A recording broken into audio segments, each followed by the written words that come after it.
Are you struggling for consistency in your sim racing? Does your iRating look like a roller coaster? If so, we have good news for you.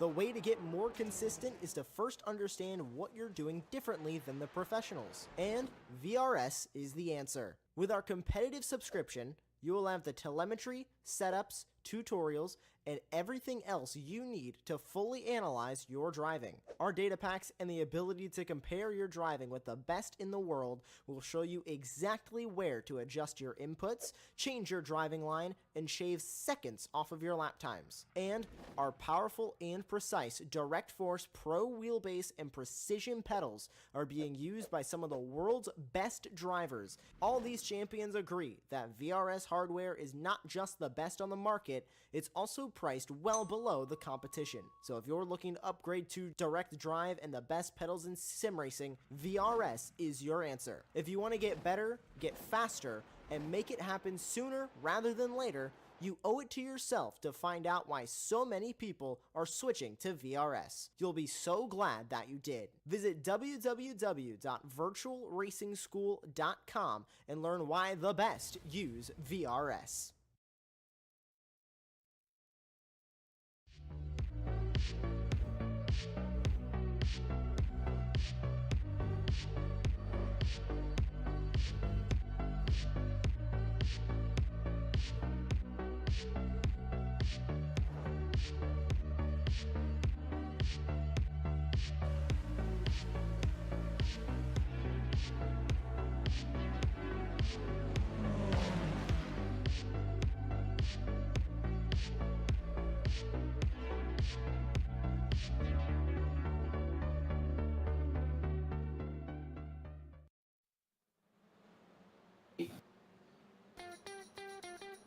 It's the first race of the SUPERLAP F4 Championship, brought to you by the Detroit Region SCCA. And what better place to kick it off and what will be a midsummer home for a lot of series, the beautiful 4-mile stretch of Killamurray Valley, known as Road America, a track that everybody wants to race at, but few can conquer.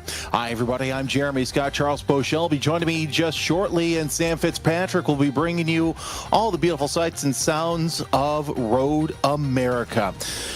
Charles, this is going to be one of those races where drafting is going to be key because you have the low horsepower, low downforce F4 car. Basically, the wings at this rate, they're just there for aesthetics, to make the car look good. But you have to really get the draft down if you're going to conquer this 4-mile strip of ribbon. Jeremy, absolutely. Thanks for having me in. Yeah, you're absolutely right. The the aero on these cars is suspect at best, and so the draft is going to play a really big role. I think we'll see lots of drivers with issues with braking as well, because there's a lot of hard braking zones here at this track that will test your left foot a bit, trying to keep those tires from getting locked up. But it's going to be a fantastic race. I love Road America. It is one of my favorite tracks to race, and it doesn't matter what car it is. And then as you see the William Linder there coming over under the bridge at turn 6, that'll be another trouble spot we'll have to talk about during this race, I'm sure. Yeah, it's easily one of my top 5 favorite tracks to be at, whether it's trackside or in the booth. It's so much can happen here. And of course, we have a 20-minute qualifying session that we are under. You take a look at the times. Linder with a 2:08.8. Then you've got Ryan Goff. We're on board right now with Nathan Traxler. His best time of a 2:09.282 is the last time by. And of course, with this solo qualifying runs, you're not going to have the draft to benefit you. We saw in practice, so a couple of drivers really testing out the limits. And with the gator curbing that was put in, I'd say about 15 years ago with some of the exits, like right here coming off of turn number 6, you saw back there in turn 5 off Canada corner. You know as well as I do, Charles, that gator curbing there will bite. Yeah, absolutely. It's one of those that you have to have a real steady right foot. You have to keep the throttle nice and smooth when you're lifting, as well as when you're trying to accelerate. You want to keep those exits straight as you can keep the tires, because that's going to help keep you from spinning out coming out of the corner. And that's just, the curbing is just another thing that you'll have to deal with here at Road America, along with a myriad other things. Lindner across the line, not able to best his best time of a 2:08.8. We're on board with Hayden Sakwa with a 2:10.2. Last time by a 2:14. Let's see what happens around the kink. And that's another corner you really have to get right, because one tire off and it's going to be game over. We saw in real life in the GT World Challenge what can happen. You can just, get onto the paint wrong, and you're right into that wall. It's very inviting here. Yeah, absolutely. I almost wish, because we are talking about a national park, of the National Park of Speed here at Road America, almost wish they just put a sign up that says a no passing zone. Just don't even try it through the kink. Too many bad things can happen, and you're right. You just have to get that corner right, because you're at max speed almost coming through there, and definitely accelerating hard coming out of the carousel. So you want to make sure that the line is almost perfect. Very little room for error coming through the kink, and passing is almost an exercise in futility. Saka doesn't look like Saka got a time, so most likely garnered a 0x or a 1x around the circuit, and that can happen here in iRacing, where if you just nab a 0x, your time's basically invalidated for those who are new to the qualifying format here in iRacing. Yeah, absolutely. It's a little difficult to get a 0x here. It'd have to be a light contact with another car, which don't think we're going to see during this qualifying session. But 1x's are pretty easy to come by. Here's a good place. You can get one on the inside or one on the outside coming through Canada Corner. So you do have to have a really good line on a lot of these corners. There's not a lot of room for error, especially during qualifying. Exactly. And of course, you mentioned the exit of Canada Corner. Ooh, a little bit of a wiggle there at a Reuter, coming off of turn number 14. And, you get that exit too wide coming off of Canada, and you dip that wheel and bink, 1x. That's all it takes sometimes. We're watching Dom Bots, third fastest with a 209.134, 209.713, the time last time by. Only drivers who have log best times this past time by, Traxler with a 209.8, and and I'm looking actually at my timing screen. I do see the off tracks that they have there, so that's very interesting as well. Sean Gaynor with a 209.8, 209.9 out of Ahmed Beydoun, and Nicholas Roddy with a 211.11 with a fast time in that session. We're looking at Gaynor now coming through Thunder Valley, setting up for Canada Corner. And it was explained to me by a buddy. He goes, you know why they call it Canada Corner, right? Yeah, I don't know the answer to that question. Because if you go straight off, you're heading towards Canada anyway. There you go. That makes a lot of sense. A little bit of spin by Gaynor, and you don't want to do that. That can be a problem, because that car just gets light coming off of 13. So that's going to be session over for Gaynor. Yeah, that is another tricky spot there. As you saw, the just a little wide coming through there, and just like as you said earlier, that's another place that just a one wheel off, and that's pretty much into the wall, and so he's reset back to the pits. I did see another car as we were watching a little earlier that had also had an issue that was missing some body parts. But looks like everybody is wrapping things up as we're under a minute to go in qualifying. So we will have a period here, I think, of a little bit of qualifying overtime once the 20 minutes is done. As people are completing their final laps, these guys will get a chance to run around and complete one more should they choose. The 29 car does not appear like he wants to, so he's going to pull over to the side there and end it for today, and we'll see how the rest of the field, if we get any last minute jumps here in the qualifying order.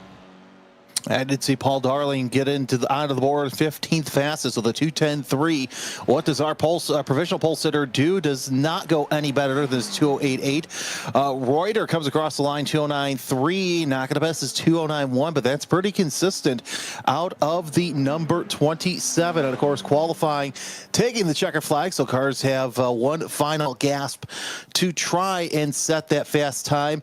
Ethan Armbruster with a 2:11.3. So it'll be one and done out of the number 13. The number 16, Roddy, making his way through the carousel. as final attempts at qualifying. It's just Roddy, Darling, Salka, I should say, Sloan, and Reuter still on track. If you look at the left-hand side of your screen, you see the white font. That is cars that are still on track. Gray, they are done for the session. Roddy making his way through turn number 12, Canada corner. Nice setup on the exit right there, Charles. And let's see how he does through Bill Mitchell Bend. Yeah, nice line through there. Now you got to get wide to the left here to get set up for the entry. Very tricky corner, this final corner here. And you can see how wide you have to get. That might have been too far. So I'm not sure if that's going to count, but do see looking at the qualifying sector times down at the bottom, Paul Darling's on his fastest lap so far. So we'll see if he sneaks up out of that 15th position before this is all done. Yeah, I think that wheel off might have done Roddy in, does not improve from his 2:11.1. And Darling just green across the board as you take a look at the bottom part of your screen through the sector times. As Darling, 2:08.8, that's his best time. He's only going to do a 2:10.3. So he'll stay 15th fastest, and that about does it for our qualifying session. Yeah, absolutely. I think that's the last cars to come across. And as we were talking before the broadcast, I do remember a few names from a couple of seasons ago when I was doing commentary for this series. And Ryan Goff, Dom Batts, Ari Reuter up in the top 5. Also, Sean Gaynor sitting down the 8th are kind of veterans of this league. So I think those guys are going to have a pretty good run today. Yeah, that's one thing about iRacing. You see one fast guy, you go to a different league, and you see it's like, oh, I know that these guys are going to be quick. So qualifying is done and dusted. We're just about set to grid up for this 30-minute race. Now, in real life, they're usually 35 minutes for F4 here at Road America, but I think 30 minutes is going to be the right length for some of these drivers because they're going to have to deal with a car, like we said, doesn't have much aerodynamics. The wings are just there for aesthetics, but it's going to be interesting to see how the tires handle. I know some of the GT cars, they've got new tire models. Going to be interesting to see with this new season how the F4 tire model is working out. Yeah, absolutely. Very few changes for the F4 this season. I did kind of go through the update guide, and I think only thing I saw was the iRacing setups have been updated. So no real changes to the car. Maybe some internal tweaks that we may not hear about. But for the most part, if you've ran it before, it's going to feel really similar to what you're going to experience tonight. Let's check out that grid real quick as cars are starting to grid up on the front row. It's William Linder in the 186. Ryan Goff rounds out row 1. Row 2, Dom Batts and Ari Reuter. In row 3, it's the 14, Nathan Traxler and Chris Murray. Then you go to Sean Fritz and Sean Gaynor. They'll be alongside each other with Brendan Latta and Ahmed Beydoun right behind. Cale Adams and Grant Sloan as we take a look at the field. They round out row 6. Row 7 is Corey Smith and Hayden Salka. Then you go to Paul Darling and Nicholas Roddy in row 8. Row 9, Ethan Armbruster and Alex Larson. And Mike Schmidt, I should say, and Marcy McGrath. Not logging times. We'll see if they decide to grid up. Field coming out off of pit road. They'll make their way for the reconnaissance lap. Going to be interesting to see what they could. Oh, it's actually going to be a warm-up session, I should say. So multiple reconnaissance laps, to say the least. Interesting to see what they can do and not hopefully mow down the grass, as we see the number 12 of Alex Larson could be a disconnect issue, which happens. But nonetheless, I think what's going to be interesting, Charles, is the fact that you may qualify up near the front, but if you can get the draft right, you might be able to make that pass near the end. Yeah, oh, absolutely. Yeah, the draft is going to play a heavy role in tonight's race. And we'll see how some of these drivers, as we've got some newer drivers to the iRacing session that are there at the SUPERLAP studio that may be out here running for the first time, that are going to get an experience here of some really high draft racing in some open wheel cars. And it's going to play a little havoc into this race, especially early on. I think as drivers start settling out. I think we'll be in for a good show. But yeah, there's always that little bit of uncertainty when the first couple of laps get into it, and it's not always the smoothest start, but usually ends up being a pretty good race at the end. And the 10-minute warm up is a really good way to just kind of get some laps under race conditions with some of the other drivers. As you see this Linder paired up there with another car. Didn't quite catch number, maybe the number 29 car. That is Chris Murray. So as you see him take it wide that through the kink. That was actually narrow. That was on the inside. So once again, you see the draft working, and then it just kind of stalls out there as you get into a point where you need to either make a move or lift and maybe cross them up just a little bit. So, looking forward to it. This is going to be a good race. And I think once we get everybody settled down and this, like I said, this warm up is a good way to try and get some laps in around other cars. And we'll see how it all shakes out here just shortly. Alex Larson back on course. Let's talk a little bit about SUPERLAP, because we're starting to see more and more of these facilities come into play in major markets, and now some of the smaller markets in the country are starting to have these sim gaming facilities. Mm-hmm. Yeah, absolutely. SUPERLAP is I don't remember how many they have, but I think we were running a couple of seasons ago. I think they had eight potential cars that were available through the SUPERLAP Sim Center to race in this series. I do see, and I always kind of look for the ones that have the rookie safety rating. That's usually a really good indicator of who may be at the SUPERLAP Center. So I see 3 that are out there tonight. So maybe 3 drivers that are sitting there in a sim together. That may be a plus for those guys. They can sit and talk back and forth to each other and maybe have some strategy that doesn't have to get put out over the air. Exactly. You can go, hey, let's draft off of one another, and that's going to happen whether you like it or not. Sometimes Saka going up into turn number 6, but that's the neat aspect that a lot of sim racers don't necessarily have. And I saw it a couple weeks ago at the Sim Gaming Expo. A lot of them are like, this is the first time that I've raced next to my competitor. So it's neat to have that little additional aspect, almost like a team aspect. Oh yeah, absolutely. It's almost like a team aspect, and if you're and also if you're new to the iRacing service and you're not really sure about how some of the things work, you've got some kind of instant help right there sitting beside you, possibly that you might get, or from some of the administrators that are sitting there in the center as well. Might get a tip or two on how to make the car ride a little better, or how to handle a corner a little better. So I think it's a great concept, and I'm hoping that it spreads more and more. And love to see more series like this, where you've got a group of 10 or 12 drivers sitting in a room together and racing. And afterwards, it gives those drivers the same camaraderie that drivers who go out to the racetrack feel. With it, and that's part of the reason why I think the Detroit Region SEC puts us on, is so you can develop the next generation of racers, and see that real racing is still attainable, even if it's not wheel to wheel on a closed circuit. Yeah, absolutely. And most of these cars, or most of these drivers, in some way are affiliated with either their real life, SCCA racers, maybe running some of the smaller divisions like Formula Ford or Formula V or Spec Racer, or they've moved up and they're running some low powered GT cars, or maybe Spec Miatas, and just don't know. But a lot of these drivers are affiliated with real world racing in some or form or fashion. Maybe they're just doing autocross. So it's good that not only do you get the sim experience, but then you get guys that you may actually have been driving with on a track somewhere near you that get a chance to go out, and you can race on the real track and race in the sim, and just really build a good relationship with some of your other competitors.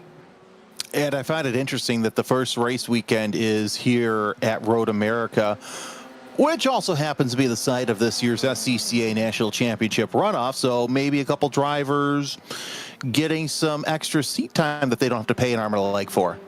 That's absolutely true. That's that is the reason that these sims exist. Is it gives you a chance to go out and get a really good feel for what a track is going to be like, and it gives you a good opportunity to run some laps and just get a feel for how you're going to have to attack it in real life. And everybody that I've talked to that has been involved with SCCA racing really uses it as a training tool as much as anything else.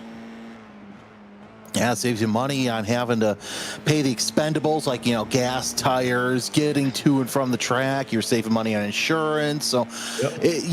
iRacing, I can remember when it first came out, and it was like, okay, this is new, this is exciting. And, you had a handful of cars. Well, now you have almost every kind of car. So if you don't necessarily have a car that's on the service, you can find something comparable and still test it out. Oh, absolutely. Yeah, you can absolutely do that. And, another benefit is if you break the car, it's just a push of a button to reset it and start over again. And you're not spending hours in the shop having something rebuilt or repaired. Oh, you saw the power of the draft. Oh, there goes a crash right there. We're just going to talk about Sean Fritz fastest in warm-up. Of course, normally that doesn't mean too much, but yeah, that's kind of one of the things that could happen in turn one.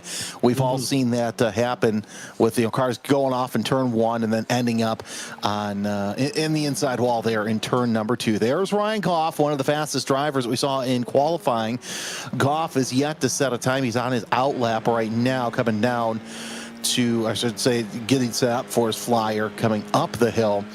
I think the only difference between this and what they have in real life is they've changed that bridge back there. They've cut back some of the trees. I mean, it's a shame that they did it, but really the improvements that they've made around Road America in the past 5 to 10 years have been nothing short of fantastic. Oh yeah, some of the I do remember running this. Was one of the first tracks that I would drive with a lot of regularity in the sim. I think this and Watkins Glen probably I've put more laps on those two tracks than most of the other ones combined. But yeah, it's good to see that iRacing they've really done a good job of keeping up with real life track changes. A lot of those exit curbs being extended, especially in the kink and in the back half of the circuit, really helps the racing. Because it's just you get a chance to recover the car a little bit easier. You've got a chance to maybe recover before a very bad mistake is made. And so yeah, it's really good to see how close these tracks mirror to real life. And iRacing does a really good job of keeping up with that. Well, there you are. We're at America's National Park of Speed. One of the signs that you see on the inside of Turn 5, if you get a chance to go and you've never been to Road America, I highly recommend it. And if there's any race to go to, as much as I love watching IndyCar scream around there, the 6 hour that's going to happen next year at this facility is going to be fantastic. Cars are starting to grid up. Let's take a look at that grid right now. I'll give you the top 10. William Lindner will be alongside Ryan Goff in row 1. Tom Potts and Ari Reuter in row 2. Nathan Traxler will be alongside Chris Murray in row 3. Then it's Sean Fritz and Sean Gaynor in row 4. Row 5 rounding out your top 10. Charles, I'll let you do the rest. Brennan Latta and Ahmed Beydoun. Yep. Cale Adams starts in P11. Grant Sloan outside row 6 in 12th. As we roll on, Corey Smith starts in 13th. Hayden Salka starting in 14th. Paul Darling 15th. Nicholas Roddy starts in 16th. Ethan Armbruster starting in 17th. Alex Larson starts 18th. Mike Smith in 19th. And Marcy McGrath starts in 20th. I did not see Mike or Marcy out on the track for any of the events. I'm not sure if they're still in the session or not. So we've either got 9 rows or 10 when we start this race. Well, either way, 18 or 20 cars. I mean, it's a lot for the races, as now we start to see cars roll off on their pace lap. A 4-mile pace lap is just long. So this is going to give drivers a chance to really make sure that those tires are nice and warm. And yeah, Mike Schmidt and Marcy McGrath not making the call. So we'll have 18 cars answering the bell for this first race of the SUPERLAP F4 season. Looking out the back of Ryan Goff, and I love these tail shots. I wish that the broadcasters would do them more, the real-life broadcasters, because you really get to see the suspension travel. Now, as smooth as this facility is, you still get a lot of play in the suspension as you go through the circuit. Yeah, I can imagine that, everything at the speeds these cars are going to be running is amplified. So something that you wouldn't notice in a road car at 65 miles an hour will feel like you're, getting ready to just fly off the track at 130 miles an hour. So everything's amplified. These are not road cars. These are tightly shot suspension cars, so you're going to feel a lot of the undulations, and that's probably going to be helpful. It would be, especially in a real world situation where you can feel every little nuance of the track as you're racing. Obviously, you don't quite get that feel, at least in your seat. You do get it through your hands a bit, especially when you start testing the limits of the track. You'll feel the force feedback in the sim start giving you some input, saying, hey, you might want to make a change here. So yeah, it's going to be, we'll see what happens as we get rolling here, as these cars are making their way under the bridge here at turn 6, and we're about half a lap away from getting rolling. Yeah, half a lap here. That's saying something with 4 miles in distance. Yeah, for sure. All right, let's talk about some of the danger zones here at Road America. They're the same for every series, but there's still a couple of areas where you might want to watch out just a little bit interesting, Charles, and turn 8's one of them. Turn 8 is absolutely one of them. You want to get the car into that corner. It's real easy to get off and run wide coming out.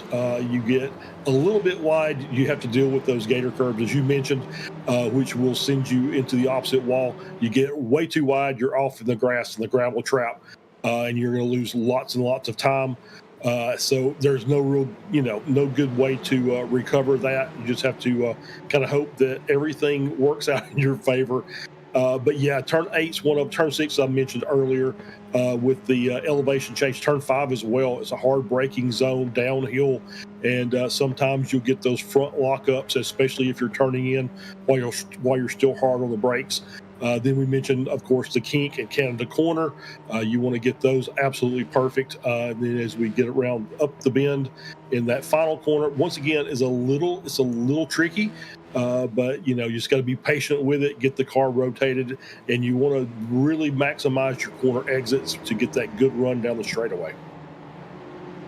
We're approaching the tail end of this pace lap. The Porsche pace car will pull off at the end of turn number 14.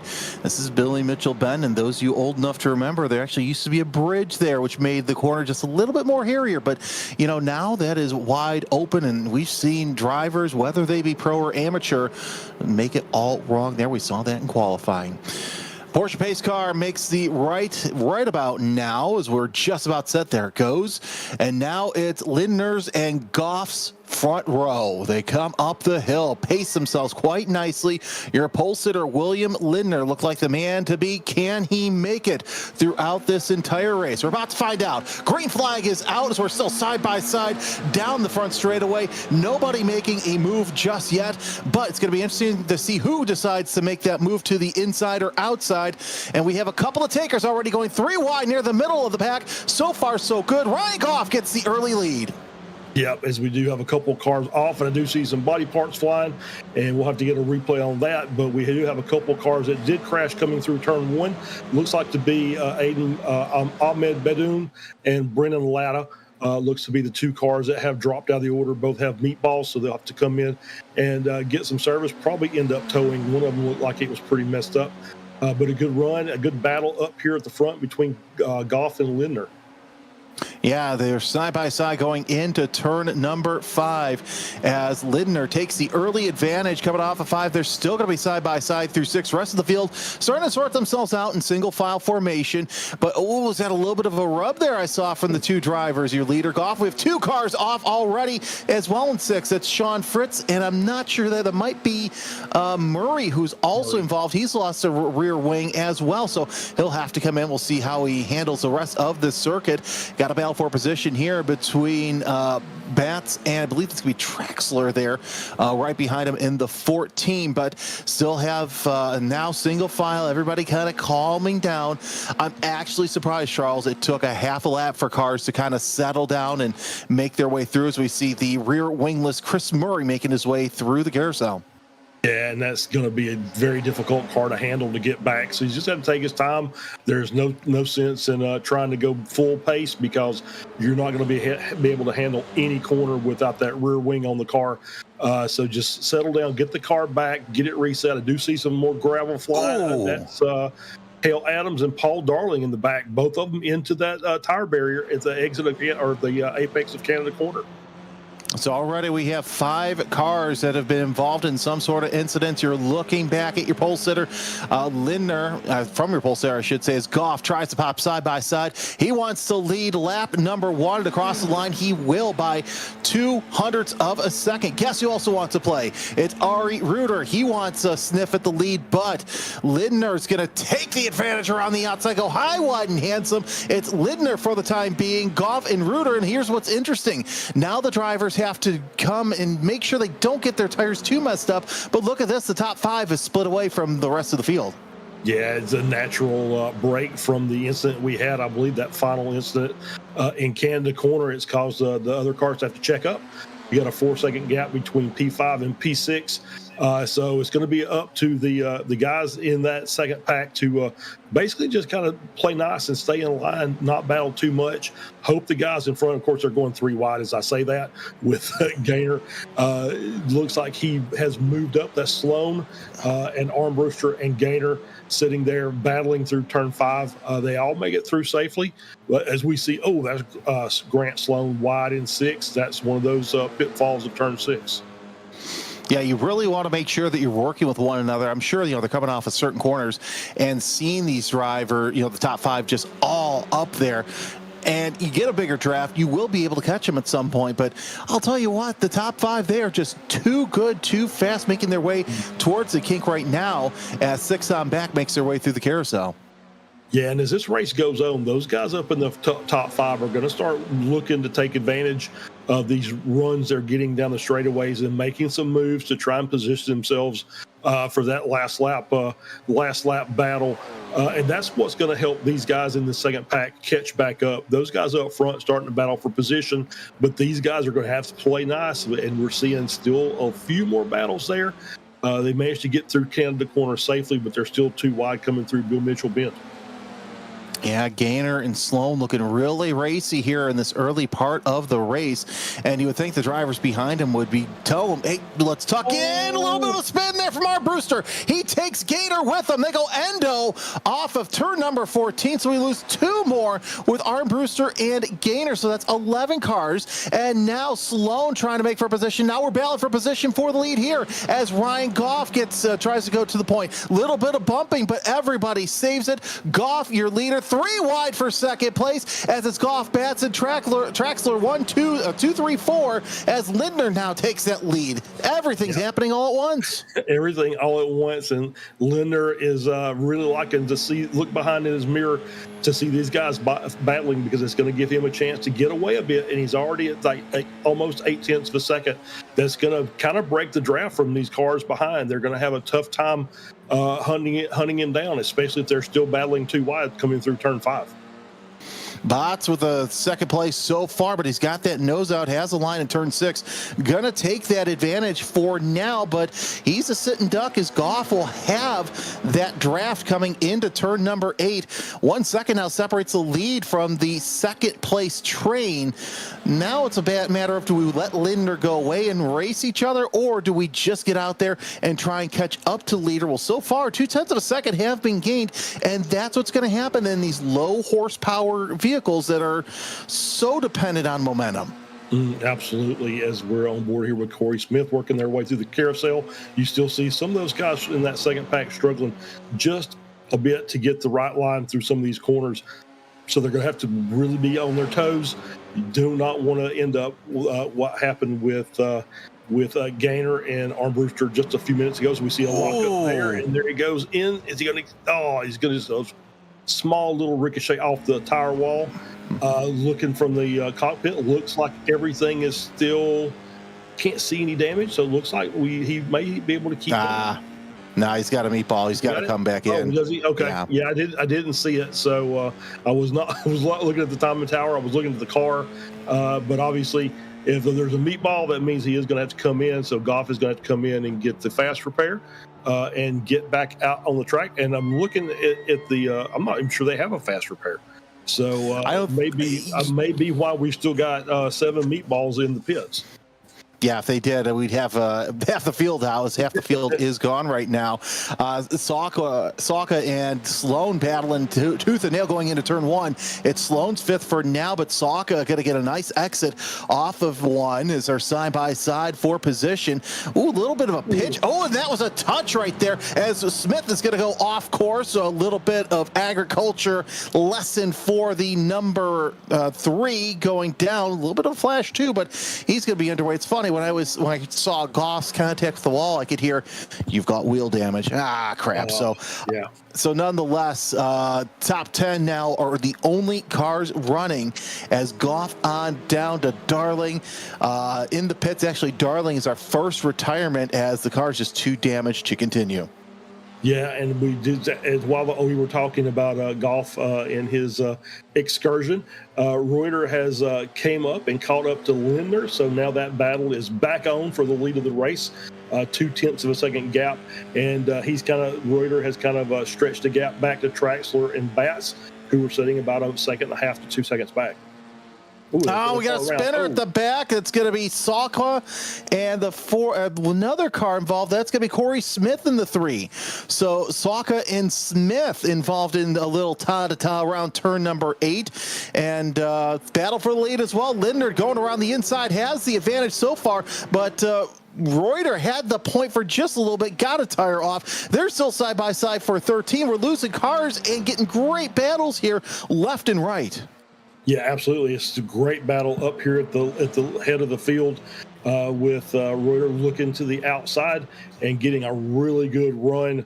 So he's going to jump up to the lead by about 1/10 of a second, and we're going to see if Lindner can battle back. He's going to have the preferred line going into turn 1, and he's got the car back even again. So we'll see.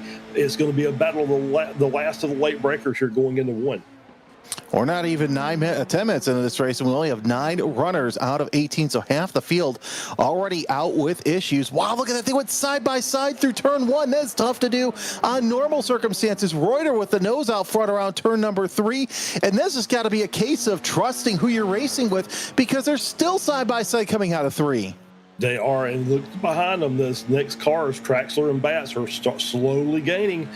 So they're going to be back into this lead battle here, probably coming out of 5 and into 6. Saka is into the pits with damage. Smith out of the race, so another retirement, and Reuter gets the advantage coming out of turn number 5, but for how long? We saw how fast Lindner was in practice, qualifying, and the warm-up. Can he continue and go for the win? Well, we're about a third of the way of the race through with Reuter, Lindner, and Traxler 1, 2, 3. Batts is involved in this little train. Then you got another train a little bit further back with Roddy, Fritz, and Sloan. And Larson running all by themselves. Ryan Goff back out on the circuit. Yeah, good to see Goff. I think he was the one that just had the nose or the wheel damage from the bounce off the tire barrier. So a couple minutes in the pits to get the car repaired, and he's back out on the track. Oh, Reuter dives to the inside to kind of cut off any advantage that Lindner has, but that wasn't a smart move because he could have stayed on the outside coming around the corner and still get there. Baydoun coming side by side for the lead. Reuter still has it. Lindner wants it. Does he stay on track? Oh, he does, but that gives third and fourth a chance to close in with Traxler and Batts. So your top 4 now back to single file, and now we bring in Baydoun, who's 3 laps down. Murray's coming back out on course as well. Yeah, some of these cars are seeing that, if I can get the car repaired, I can get back out here and pick up a few positions, get some points, that I wouldn't normally expect after getting crashed early. And so they're back out trying to see if they can get a few more laps in before this race is done. Reuter with the advantage going into turn one. And look who else is coming. It's Traxler, but Traxler is going to back off around the 2 brake marker. That gives Lindner a chance to go high, wide, and handsome. I should say Reuter to go high, wide, and handsome as they're still side by side through one. Diving into turn number 3, Reuter just pulls the outside nicely, gets a half car length in front. Traxler's deciding who he wants to play with. He's going to choose Reuter. Yeah, he stayed on the inside, and we see Bats moving all the way to the wide side. He wants to be set up for the entry of the corner, so he's going to stay wide, and he's going to follow Lindner around on that outside line. It's 2x2 going through 5. Oh, and Bats is going to, a little bit of contact between your pole sitter and Traxler. So Lindner and Traxler with some, a little bit of disagreement there, and that's given Bats a chance to sit in second place. Reuter's opened up a 1 second gap between he and second place. That is one thing that Reuter wanted to see. Lindner, not so much. No, not so much. But no meatballs popped up between Lindner and Traxler, so they're going to get to continue on. And as we see, these will tighten back up again, and we'll probably have these same 4 fighting within a couple of laps. Here's the replay from trackside as we see Reuter up at the front, and of course almost went 3 wide there a couple of times as Traxler just looks to the inside. Not sure if he lost it or if Lindner tried to shut the door, but that was an interesting move to say the least. It was, and I think that was just a little bit of left rear to right front contact. Looked like I think Traxler's wing has been damaged. So he's going to suffer a little bit on these straightaways and through some of these corners. As we're on board here with Sean Fritz, who's caught up to Sloan.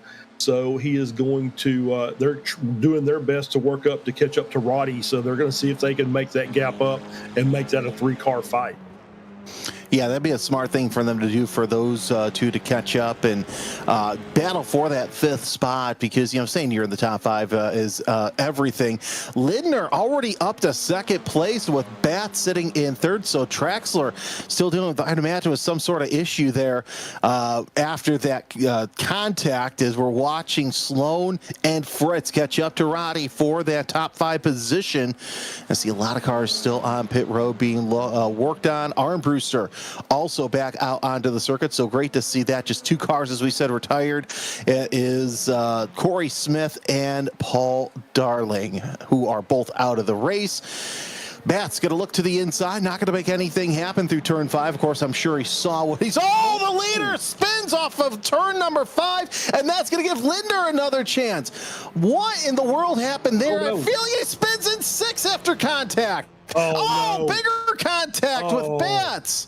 Oh, so it went from bad to worse, and look at Traxler. Traxler's also involved. What in the world is going on? That was not a smart move. It just kind of looked like that as he spun coming out of 5, kind of lost the car, managed to gather it back up, but overheated the tires, and so when he went into 6, really didn't have any grip, lost the rear again, and I think he probably rolled. And I won't say that he didn't have his brakes on because I think most of these guys at least understand that once you spin, you got to hold the brakes. But you see him go around and just rolls back into the track, and just that takes positions 2 and 3. 3 and 4 as well. So all 3 of those cars are damaged. Don't see meatballs on those cars, or do I? Yeah, Don Batts, Reuter, and Traxler all in the pits with meatballs, and so that's Lindner all out on his own. So we see another replay here and just catching it just ever so slightly by Traxler. I wonder if we can get on board from Reuter going into turn 5, because that's where I think that all started. If I think I know what happened, I think what happened is, you had Ari go too deep into 5 and just overcooked it on the exit. Yeah, there he goes, right there. Yeah, exactly. Overcooked it, caught that little corner where the gravel starts, and it was just game over from there. Yeah, and it looked like he maybe pushed because he saw the car on the outside. Maybe he pushed a little harder than he probably should have, as we see the replay here. Yeah, just losing there it. It is. He gets a little bit on the throttle, a little too hard, and then he sees the car on the outside and really takes it in hard into 6. And there was no way he was going to hold on to that. And then you see back in, and now there's a car sitting on top of him. Just a couple of corners that went from absolutely great to horrible and nothing flat. And now we only have 5 cars running. So all Linder needs to do is just treat this as a track day at this point. Pretty much, yeah. He can really lay off. He doesn't have to push the car, as we see the battle now for P2 with Roddy, Sloan, and Fritz. They've inherited those top 4 positions there. With the incidents from the other cars. And we do have, like I said, 5 cars on the lead lap. We do have Goff sitting in P6 with a short pit stop for repairs. He's a lap down. Armbruster, Bedoon, and Murray are all out there 3 laps down. So there are cars, once again, there are cars out there running laps. They're multiple laps down. But as these other cars are in for service, these cars are having the opportunity to make up positions on track. Yeah, I think that's the key right there. You know, you may be falling off, seconds off of what you can do, but you're still going to be able to make up positions by cars who have misfortunes. You saw Saka coming out of the pits. Murray now coming down the straightaway as he's gone around Saka for 12th place. So 10th, 11th, 12th, and 13th are all in play. You've got Goff in 6th, and of course, still kind of watching this battle for 2nd place between Roddy and I should say, yes, you got Roddy, Sloan, and Fritz. They're all within distance of each other. They might be able to catch up as Reuter is now out of the race. So your leader early on who caused that incident in 5 and 6, not even going to be racing. And of course, you see the rankings there. Let's talk a little bit about that while we have plenty of time. These numbers that you see in different colors between the gap of their names, Charles, they do mean something. They do. As we're on board, you see the color code and the safety rating for these drivers. You've got the A class, which is in blue, with Latta down and Darling down at the bottom. I was really we didn't talk about Darling because he came in late. He did not set a qualifying time, but obviously 5.7K driver. Had he not got into the incident, he would have screamed up through the field and been up at the front in just a few laps time. But not going to happen tonight. As we see another car around, was that Roddy? That was Roddy coming out of 6. Yeah, Roddy with a spin out of 6. He's going to get underway.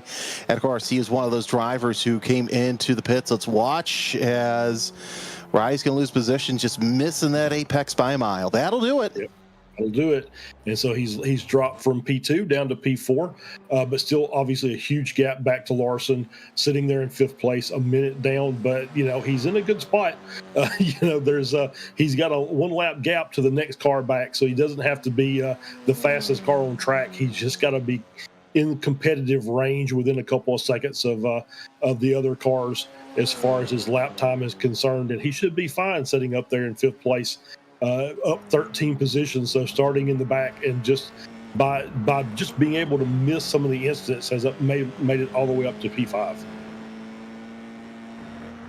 I do different series across the platform, and I have the fortune of being in different Discords and looking, so I can get to learn some of these drivers. I don't want to be in this Discord today for the Detroit region. It's going to be an absolute mess. So along with this series, there's also a Tuesday night Spec Racer 4 Gen 3 series, which, by the way, I love me some Spec Racer 4 and having them run around Road America, which it is their last race of the season. Oh, God, that's some of the best racing that you see there as you're on board with Sean Fritz. But nonetheless, you've got Tuesday nights and then here Thursday nights. Next round is going to be at Sebring International Raceway. So talk about 2 tracks you really have to be on your game in terms of drafting these cars. Yeah, absolutely. Sebring is obviously we don't have the elevation changes, but still a very, very fast track. The curbs are going to play a role as well. And I got a funny feeling that the admins are probably going to have a nice sit down chat with the drivers. Say, look, this is how we want to do things going forward. So let's focus on a little bit more clean racing. They'll get with the drivers they need to get with and say, hey, look, this is not how we're going to do this, and they'll get it all worked out. And I think that the drivers will respond well to that because obviously again I've been with this series a couple of seasons, and the admins do a really good job, and they set some. And these drivers, once again, I think a lot of these drivers are at least affiliated with real world racing, and it's like, can you imagine how much damage the bill is going to be at the end of this race for all these cars that we destroyed? So they'll figure that out pretty quick, and I think Sebring will be a much better race to deal with. Yeah, so this is a, did I see right, 10 race series?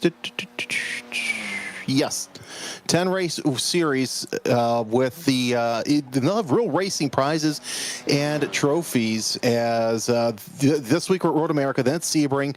Then we head off to Mid-Ohio, Lime Rock Park, Road Atlanta, COTA, Circuit of the Americas, Sonoma Raceway, Brands Hatch, Snetterton, and then we end the season at Barber Motorsports Park. So great momentum facility. Batts is out of the race. Smith is out of the race as well. Yeah, it's sometimes it's like, okay, I'm at a point now that I'm not going to be able to do anything. Obviously, you see Batts down in P10. All the cars that were 3 laps down that came back on the track have all passed him as he's sitting in the pits. So he's gonna drop down. Obviously, it looks like 1 more or maybe 2 more positions he could lose on the track. So most of the damage for Batts has already been done. So these guys, Badoon, Armbruster, Murray, have now moved up into the top 10 just by being patient, getting the car repaired, and getting back out on the track. So great job by those drivers. Yeah, and of course it also gives you seat time to learn how to drive a car that really may not be 100% out there after having some sort of incident.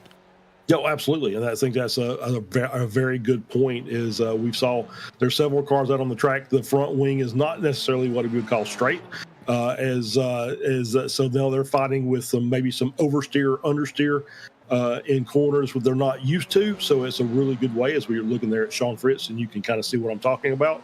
That is not a straight front wing, so he'll be experiencing some new things and learning from that and taking that knowledge forward. And that's another thing that you get from sim racing, is you get to figure out, hey, if this happens to me on a real track, then this is what I know to expect, because these cars are modeled to behave like the real world cars. And so now you can go back and say, okay, so now I know what to expect and I can adjust accordingly. So you see, we talked about how these wings are just there for aesthetics, and it reminds me of something one of my best friends said. He tried to get up through what was then the Champ Car ladder. Now he races 1600s for fun. He goes to me one day, he goes, yeah, the only reason why they have those wings is so those chassis manufacturers can just make some more money.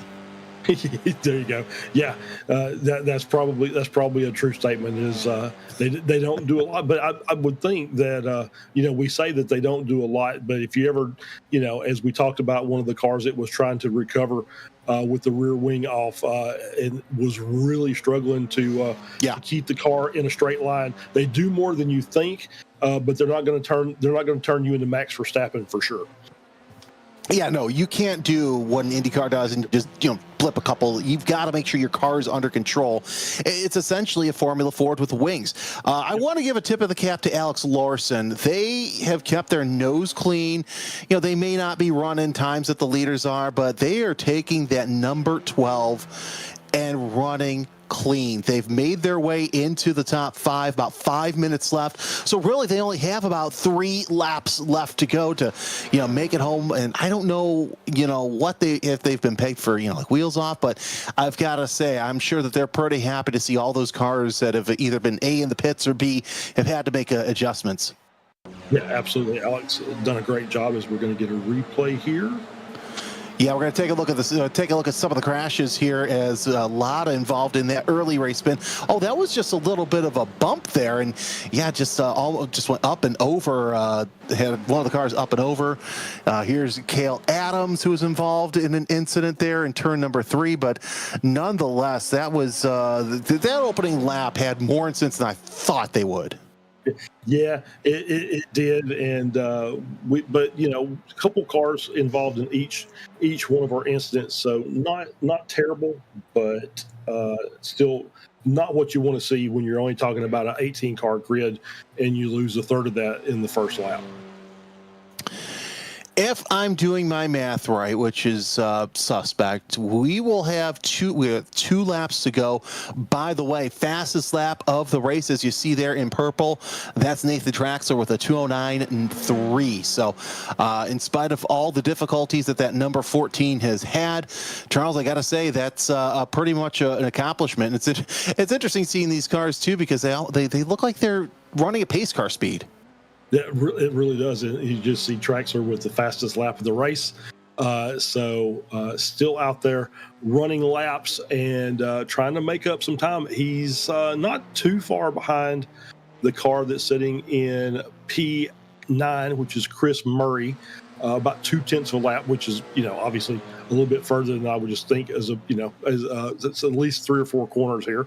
But it's not out of the realm of possibility. We've seen some incidents here with cars struggling with some of these corners, dealing with the curbs on the exit. So, not out of the realm of possibility. You can pick up another spot here or there. No, and with this battle for position here, it'll be interesting to see how these two race. Of course, they both were in incidents earlier, so I'd imagine that they would take things just a little bit easier than they would have if they were on the lead lap. Nonetheless, still gives you a chance to, like we said, get out there, feel the car, get used to the track, because you don't have to worry about too much. We have 3 cars still in the pits: Gaynor, Lotta, and Adams. I have a feeling with the time that's left that they will not make it back out, but I've been proven wrong before. It's like Adams's black flag has been rescinded, so we might see a lap or 2 out of him, and that might be at least 1 position gain. Yeah. It might be worth coming back out to get that spot. You never know how the points are going to shake out at the end of the season. So every position counts, and so you want to try and get your best result possible. We'll see if Adams comes back out or not. But Lindner just taking it easy, not really pushing the car. Last lap was a 2:10 flat. This lap is a 2:10.01. So nice steady pace. Really consistent laps, not setting the world on fire, but he doesn't have to because he's got a 21-second lead. And you saw for the flag stand, Barney with the white flag. Final lap for William Lindner. What an interesting race he has had. He had to battle for the lead and saw the lead just come right into his lap around turn number 6, about halfway through the race. Sloan and Fritz now rounding out your podium. We knew this race was going to be a little interesting with it being the first race of the season, but Charles, I got to say, I didn't expect it to be this crazy. Yeah, it's once again, like I said, I think the admins do a good job. They'll get everybody settled down and lined back up, and so they'll reorient for the next race at Sebring. Great job by Alex, P5, just staying out of trouble. Had a great run. And not setting the world on fire with the lap times, but Alex doesn't have to. So great job there, and going to get a top 5 after starting in the very back of the field. Yeah, exactly. And you know what? Just get out there, stay clean, get some more confidence. And that's half the battle for, iRacing. It's daunting, especially if you start. But in a platform like this, I think, you really can thrive as we go through the field of the drivers still out there. We started with 18. We have 11 out there. There's Saka, who was one of your early front runners, making his way around turn number 12 and into 13 through the Bill Mitchell bend. And And as for the final time this race, William Lindner sets up for the left-hander, turn number 13. And the race was not without fault for the 186. Had a couple of issues, but nonetheless was up at the front when it mattered. Around turn number 14.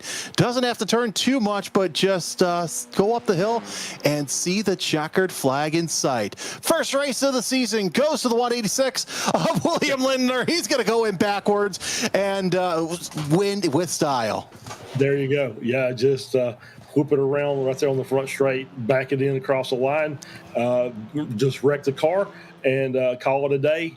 The mechanics won't be happy, but you know that's fine. We'll take the trophy and we'll go on to the next round. Grant Sloan across the line finishes off in second place, and not too far behind is the 19 of Sean Fritz. Then you've got Nicholas Roddy in the 16 making his way into fourth place. What an interesting race that this has been. And of course, even when it did settle down, when most of the cars were in the pits, Charles, I think as Nicholas Roddy comes across the line to finish off fourth, I think that it still was an interesting race strategy-wise. I think so. Once again, once it thinned out, you still saw some really hard racing up until we had that big crash with the front runners there, with about 12 minutes or so left in the race. Kind of took the steam out of it, but before that, everything up front really hard running. Some really good drivers up front battling, and once again, I think that there's some really good racers out there, and I think we'll see a much better event at Sebring next week. Exactly. Sebring just a mile shorter in length or thereabouts. And it will be interesting to see what these drivers, what they accomplish here, what they've learned. And yeah, I have a feeling that the stewards of this league are probably going to sit down with some of these drivers and say, what you did was kind of naughty. Don't do it again. Yeah, pretty much. I think that's exactly the way it'll come out. They'll review the race and put out copious race notes and just let the drivers know. Just kind of reinforce the expectations for the racing. And once again, we'll have a. I was going to say a banker, but that's probably not the right term. But we'll have a really good race at Sebring. And yeah, shorter track, but still challenges that we'll have to deal with as far as the curbs and obviously flatter, but then you've got sunset that's always going to cause issues. Oh, yes. Let's take a look at the results as we wait for some of the drivers to come in for what's going to be an interesting post-race interview. William Lindner, your race winner there, followed by Grant Sloan. Sean Fritz rounds out your podium. That's Nicholas Roddy, Alex Lorson with a top 5, keeping the car clean. Fantastic race out of the number 12. That's Ryan Goff, Ahmed Beydoun, Ethan Armbruster, Chris Murray, and Nathan Traxler. In spite of all their problems, Charles, they round out your top 10. Yeah, Hayden Salka finishes in 11th. Dom Batts finishing in 12th. Ari Reuter finishing in 13th. As we roll down the order, Corey Smith in 14th. Sean Gaynor finished in 15th. Paul Darling finishes in 16th. Cale Adams in 17th. Brennan Latta in 18th. And then we've got our two DNSs in Mike Schmidt and Marcy McGrath. So there's your final results for tonight's race at Road America.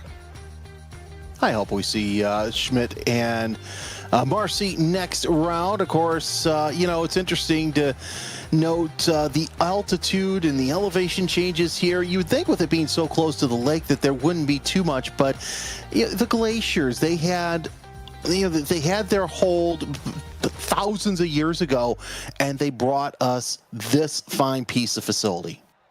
Absolutely. Yeah, I love this. Once again, love this track. It just produces great racing, and we saw some really good racing tonight. So I'm really optimistic for next week, and so yeah, really looking forward to seeing these cars back on track next week. Well, Charles, it was absolutely fun to work with you. We'll be back next week for Sebring. Any final thoughts? No, that once again, really good race. Once again, I think the stewards and the admins will clean up some of the issues that we had tonight, and we'll see some really big packs up at the front doing battle next week at Sebring. And really enjoyed working with you, Jeremy, and as well as Sam again. And we'll be back here next week to start it all over again. And of course, the broadcast time, 8:15 p.m. Eastern. Race set to start at 8:30 p.m. Eastern. For Sam Fitzpatrick and Charles Bochelle, I'm Jeremy Scott. Remember to always keep it forward, keep it between the ditches, and keep it greasy side down. We'll see you next week here on Apex Racing TV.